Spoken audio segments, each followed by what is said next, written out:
Mana bu uy bor-ku, mana shuni ham ixchamgina gap. Eting vaqti keldi. Jim tur. Etingda. Aka, uy-joy bo'lib beradigan ota-onamiz ham o'tib ketishdi. Uy уже torlik qilyapti bizga. Odatda o'zi uy kichkinalarga qoladi. Jim tursan. Unda eting. Nima deyapsiz? Jim tur.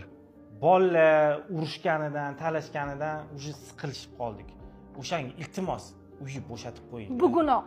Nima deyapsiz? Adasi gapirsangiz-chi, otamiz o'tib ketganda o'zingiz uylantirib joyladingiz, oqibatlari shumi?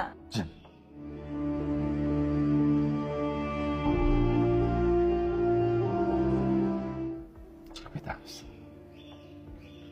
Sen baxtli yashasang bo'ldi. Yur.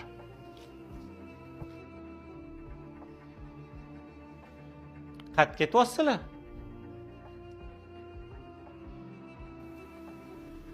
Kvartira topgan. Shu payt qayerdan kvartira topmoqchisizlar? Voy, ustimizdan kulyapsizmi, o'psin? Keyin ham to'g'ri aytdilar aka. Ota o'rnida ota bo'ldingiz, uylab joyladingiz. Keliningiz bilan birga bizni sizlarga shinamgina xonadon sovg'a qilmoqchimiz. Adasi, kalit. Voy.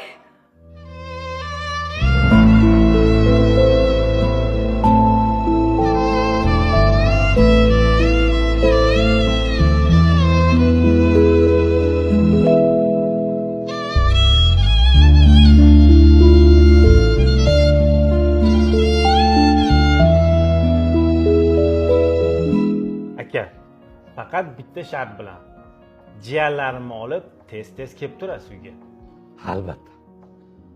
Ko'cha to'la mashina-ku. Ha? Har kuni kelamiz. Yo'q, aka. O'zingizni shaxsiy mashinangizda kelasiz.